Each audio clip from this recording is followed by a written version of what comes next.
Oh wow, that is Welcome back to my Philippines 2024 vlog. In the last video, I showed my layover at Haneda Airport in Tokyo. Today, we're finally arriving in the Philippines. After we landed, my family picked us up and immediately took us to the SM City Mall to eat at Yakiniku Like. Since it wasn't too busy, they let us all have our own grills even though it was a pretty big group. The meat was crazy good. I just ordered the kalbi because of how fatty it looked. They had a few different sauces, but I just tried their Like original sauce. It was good, but the meat was already so flavorful that it really needed to just be dipped into some salt and it was perfect.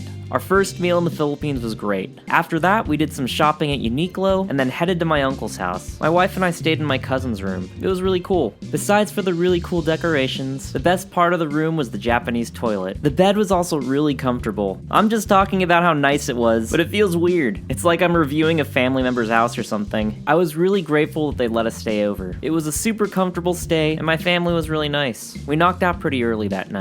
We were exhausted and jet lagged the next morning, but we still got up to eat brunch with some of my mom's friends at a local place called Miguel and Maria. It had a cozy local vibe and a lot of Filipino classics like longanisa sausage, tapa, garlic, fried rice, eggs, and more. I know that some of the food might not look the most visually pleasing, but I promise that it all tasted really good. The only problem was that it took forever for them to refill the food at the buffet. I don't know what the chickens are eating over there, but the eggs tasted so amazing. If they didn't run out of eggs so quickly, I would have kept eating more. We went to the Ayala mall and stopped at a McDonald's even though we had just ate. I just wanted to know if the fries tasted any different in the Philippines than in the US. I couldn't tell if it was just in my head, but it tasted a bit better than what I was used to. To be fair though, we did get a fresh batch and I usually get fries that taste like they'd been sitting out in the US. I unfortunately didn't get a chance to try their bone-in chicken wings while I was there, so I'll have to next time. We still weren't done eating. My favorite fast food place in the Philippines is called Potato Corner. They're really popular for their unique flavored fries, but a lot of times I just like their fresh plain fries with some salt. We have it in the US too, but it tastes better in the Philippines. I'm guessing the oil and potato varieties are different or something. Thankfully their smaller sizes were really tiny, so I was able to eat some without completely exploding. My brother got a milk tea from a place called Kurimi. I tried it for myself and it was great. Who knew that cream cheese and a milk tea could taste so good?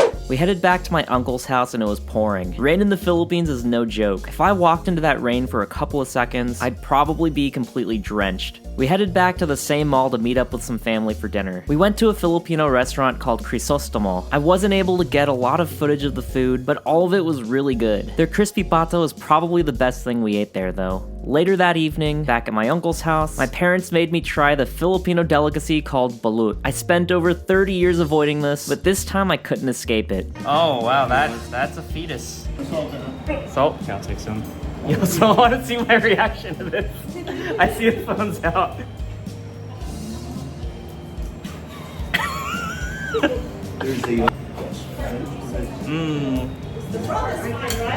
Yeah, it sure is. Yeah, the broth's not, it's okay. That's all good stuff. So I start peeling. Okay. Part, yeah. This part. Oh, you were together. You did it out of it. Yes, yes. Oh wow, that is ooh, Yeah. twitch. I think I see your head. I think it moved.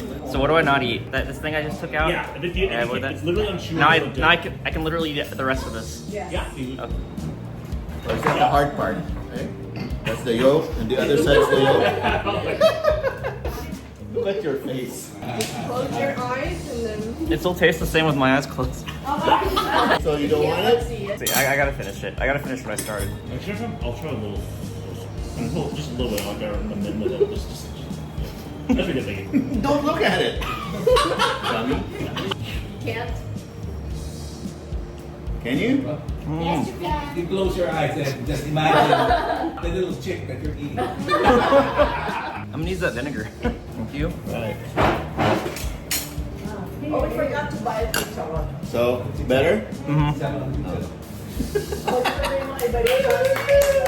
The flavor of it honestly wasn't too bad for the most part. It's just the texture that got me. I don't think I'll ever eat it again. Thanks for watching. In the next part, we go on a history tour of the Philippines and eat at the oldest Chinatown in the world. Also check out part 1 if you haven't already. See you next time.